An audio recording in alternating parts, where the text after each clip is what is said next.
The One National Plan, first of all, is really a collaboration of the bodies involved in non-professional football. It came about through, first of all, the Henry McLeish report. The Henry McLeish report was brought together to review Scottish football, all of the game, professional and non-professional football. The non-professional part of the game was looked at, and it was felt that there was a requirement to bring the bodies together that organised and ran the game to provide a framework to take the game forward. Following the Henry McLeish report, the Scottish FA through Stuart Regan brought in a strategic plan that was the first strategic plan that the organisation had, and that set out in more detail the requirement and the need for bodies likes of the Scottish Youth FA, the Scottish Schools, Scottish Women's Football, Scottish Junior FA, all of those bodies to work much more closely together and provide a strategic direction for us to work towards. So really that's where the plan came from in the first instance. I think if everybody's working together as one big association, if you like to say, rather than individual associations, then it can only be good, because if we've got one key objective, and that's just to enjoy the game, develop kids and make them into good human beings, because like I say, there's only 1% any footballer makes the top level, and as soon as parents actually realise that, understand that figure, then I think we can relax and let them enjoy their game.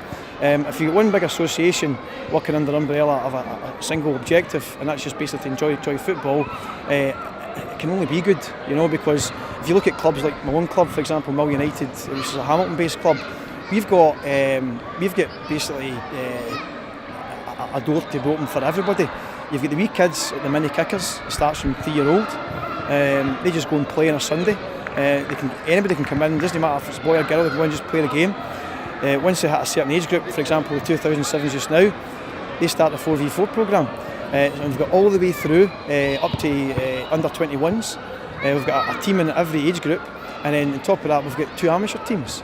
But more importantly as well, the girls' game's growing. If you look at countries like Holland, it's huge over there. So I think here it's starting to expand here as well. The first part of the culture is about working together and collaborating, as we've said, and the bodies who are now behind this plan demonstrate that culture's starting to happen. But if we look further down within the game, at community club level for example, that's about people working more closely within a community, having the same set of values, the same vision to go and take things forward, and to share that best practice that we talked about. But a culture really is about, for me, trying to make our game as attractive as possible, trying to make that experience that a young player has or an old player has at 35 or 40 years of age a good experience.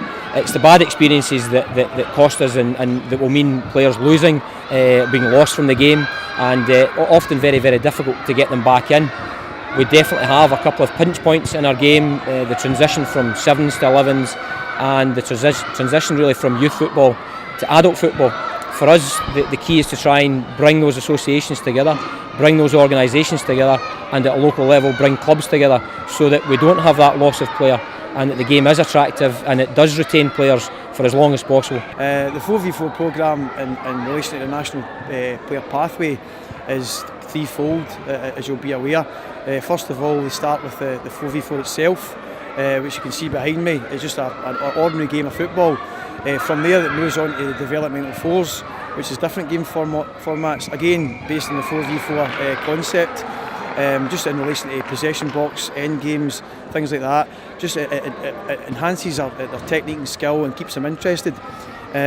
So from there, on top of that, we've got the 5v5 programme as well, which is a goalkeeper, slightly bigger pitch, slightly bigger goals. Again, it's moving on at each stage from that pathway, from the 4v4 up to the 5v5, getting them ready for 7v7. There's a commitment there, without a shadow of a doubt. There's been a lot of good practice over the years. There's a lot of good things going on in Scottish football, a lot of good people, and really this is about the commitment of those people to come together, to agree a framework, to agree a vision, and to get behind that vision, to get behind that strategy, to build on the work that you see here today, to improve the game and make that game more accessible to more people. The headline for us is about trying to get 130,000 registered players playing football, and we're getting towards that now. We have in the region of 100,000 registered players, many thousands more playing the game, but not close enough for us to work with them to enhance their experience within the game. So that's what it's really about, trying to improve the pathway, trying to make the game much more accessible for people to play. And if we can grow the game, then we can benefit society, we can improve people, and we can make our game better as well.